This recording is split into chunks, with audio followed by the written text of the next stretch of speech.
Amis internautes, n'oubliez pas de liker, de vous abonner et de cliquer sur la note de notification pour ne rien rater. Attention, un changement majeur pourrait bien se profiler au Bénin. Une proposition de loi vient de tomber et elle vise à réviser la Constitution. Aujourd'hui, on décortique ensemble ce projet qui pourrait, complètement redessiner le paysage politique du pays. Alors, au programme, qu'est-ce qu'on a? D'abord, on va s'intéresser à la mesure phare, la plus spectaculaire de ce projet. Ensuite, on se demandera pourquoi maintenant et qui est derrière tout ça.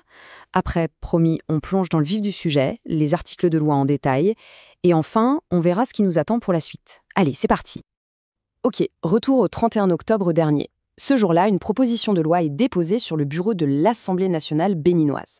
Et son objectif, il est énorme, modifier la Constitution de 1990. On ne parle pas d'un petit ajustement, mais bien de remodeler en profondeur toute l'architecture politique du pays. Alors, le cœur du réacteur de cette proposition, c'est quoi? C'est de passer d'un Parlement avec une seule chambre, l'Assemblée nationale qu'on connaît, à un système avec deux chambres. On appelle ça un système bicaméral. Et concrètement, ça veut dire quoi? La création d'une institution toute neuve, un Sénat. Et ça, c'est un changement structurel majeur pour le pays. Ok, mais la question qu'on se pose tous, c'est pourquoi maintenant? Pourquoi vouloir créer un Sénat? Eh bien, la raison officielle, c'est qu'il y aurait un vide à combler dans le système institutionnel actuel. En fait, l'argument de ceux qui soutiennent la loi, c'est assez simple. Ils disent qu'aujourd'hui, quand il y a une grosse crise dans le pays, le gouvernement va voir de manière informelle ce qu'ils appellent les sages, les anciens présidents, les grandes figures politiques, pour leur demander conseil. Le truc, c'est que tout ça, ça se fait sans aucun cadre officiel. Du coup, l'idée, c'est de rendre tout ça officiel, de lui donner un cadre légal. Et pour reprendre les mots d'un des porteurs du projet, il faut trouver un creuset où toutes ces personnalités d'expérience peuvent se retrouver. Et ce fameux creuset, ce serait le Sénat. D'accord, l'idée est posée. Mais alors, qui est derrière tout ça? Qui a eu cette idée de révision constitutionnelle? Jetons un œil aux initiateurs. Alors là, c'est très clair. La proposition, elle ne vient pas de n'importe où.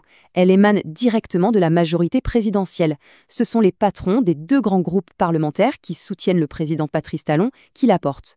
Donc pour être bien clair, ce n'est pas une idée de l'opposition, c'est un projet qui vient du cœur du pouvoir. Bon, maintenant qu'on sait pourquoi et par qui, il est temps d'entrer dans le dur. On va regarder cette proposition à la loupe. Concrètement, qu'est-ce qu'il y a dedans? Et la première question, évidemment, c'est qui est-ce qu'on mettrait dans ce Sénat? Et on va voir que la composition qui est proposée, elle est assez spéciale.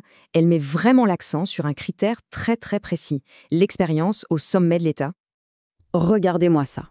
On y trouverait de droit les anciens présidents de la République, les anciens présidents de l'Assemblée nationale et même ceux de la Cour constitutionnelle. Et, petit détail qui n'en est pas un, on y trouverait aussi les anciens chefs d'état-major. On peut vraiment parler d'une sorte de chambre des sages, un conseil institutionnalisé quoi. Ok, une chambre des sages, pourquoi pas? Mais la vraie question c'est, quels seraient ses pouvoirs? Est-ce que ce serait juste pour donner des conseils? Eh bien, c'est là que ça devient vraiment, vraiment intéressant. Parce que son rôle serait tout sauf symbolique. Et là, attention, accrochez-vous bien. Les pouvoirs seraient énormes. Il serait chargé de garantir la stabilité, d'examiner les lois les plus sensibles, mais ce n'est pas tout. Il pourrait forcer l'Assemblée à revoir sa copie sur n'importe quel sujet. Et le point crucial, le voilà. En cas de désaccord qui persiste entre les deux chambres, c'est le Sénat qui aurait le dernier mot. Le dernier mot devant l'Assemblée nationale qui, elle, est élue au suffrage direct. Mais attendez, ce n'est pas fini. Le Sénat, c'est une chose. Mais le projet de loi contient une autre bombe. Un concept complètement nouveau dans le paysage politique béninois, la trêve politique. La trêve politique, qu'est-ce que c'est que ce truc? Eh bien l'idée, inscrite noir sur blanc dans un nouvel article, ce serait de mettre en pause le débat politique juste après une élection présidentielle. En clair, ça voudrait dire que pendant presque tout le mandat du président, l'opposition devrait, en quelque sorte, soutenir l'action du gouvernement plutôt que de s'y opposer, et c'est le Sénat qui veillerait à ça. Alors on résume, un Sénat super puissant, une trêve politique. On imagine bien que si ce projet passe, les conséquences seraient gigantesques. Alors justement, qu'est-ce qui se passe maintenant? Parce qu'il faut bien le comprendre, si on met ces deux mesures bout à bout, le Sénat avec son droit de veto et cette fameuse trêve politique, on n'est plus du tout dans le petit ajustement technique. Non, là on parle de redessiner complètement l'équilibre des pouvoirs et le fonctionnement même de la démocratie béninoise. Forcément, ça soulève un tas de questions. Est-ce que c'est une bonne chose pour la stabilité ou au contraire un risque pour le débat démocratique?